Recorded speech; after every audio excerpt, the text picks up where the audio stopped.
Imagine this. You're walking through a forest at night. The air is still, the trees are silent. And then, without warning, you hear it. A siren. Faint at first, but growing louder. It shouldn't be here. There are no roads, no fire stations, no reason for it. And that's when you see it. A figure, impossibly tall, its skin stretched like decayed leather, its arms dangling, its head split into two rusted speakers, screaming the sounds of sirens across the night sky. This is Siren Head, and tonight we step into the terrifying stories of those who claim to have met it and survived barely.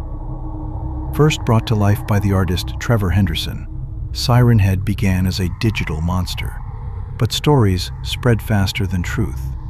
Soon people across North America swore they had seen something just like it. In rural towns, sirens were heard when there were no storms. In abandoned villages, explorers claimed to hear emergency broadcasts echoing from the woods. And in forests where Siren Head was spotted, people vanished. Coincidence? Or something far darker? Incident 1. The Forest Hike. In the summer of 2017, 3 hikers set out on a weekend trip into Pine Ridge Forest. The first night, they woke to a siren echoing through the valley.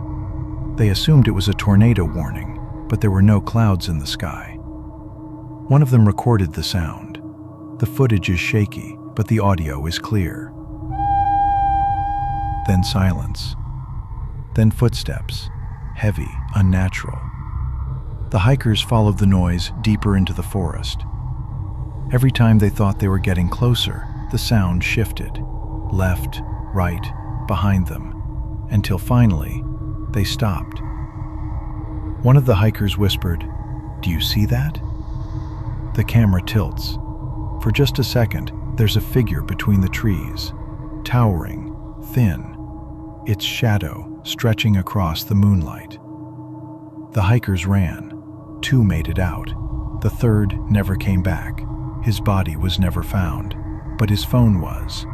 The last recording was a distorted scream, followed by a siren blaring so loud the speakers nearly broke.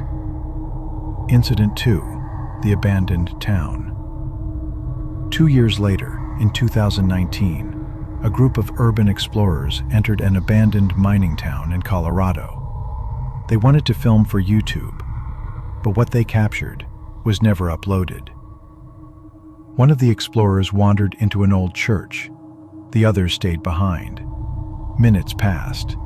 Then the sound of a radio crackled from inside. The voice was garbled, like an old broadcast, but none of them had a radio. They called for their friend. No answer. The footage found later shows the camera left on the church floor. The frame shakes. The walls tremble. Incident 3. The Highway Disappearance. In 2021, a truck driver traveling along Highway 47 made a chilling report over his CB radio. He claimed he saw a telephone pole moving. Dashcam footage recovered from his truck shows headlights cutting through heavy fog. In the distance, something tall shifts across the road. For a moment, it looks like a utility pole, but then it bends and walks. The driver pulled over, engine still running. He left the cab, he never returned. His truck was found the next morning, empty, doors wide open, engine humming, but the dash cam kept recording. Hours later, at 3:17 a.m., the speakers of the truck crackled to life. A voice, the driver's own voice, distorted, repeating over and over again, "Help me, help me, help me." What is Siren Head? Some claim it's an experiment gone wrong. Others believe it's a creature older than humanity itself, hiding in forests, luring us with the sounds of safety. Sirens, voices, even music. Maps of reported sightings cluster around military zones, forgotten towns, and deep forests. Places where people vanish and authorities rarely investigate. Maybe it's camouflage, maybe it's hunting, or maybe it's a warning. But if it is, what exactly is it warning us about?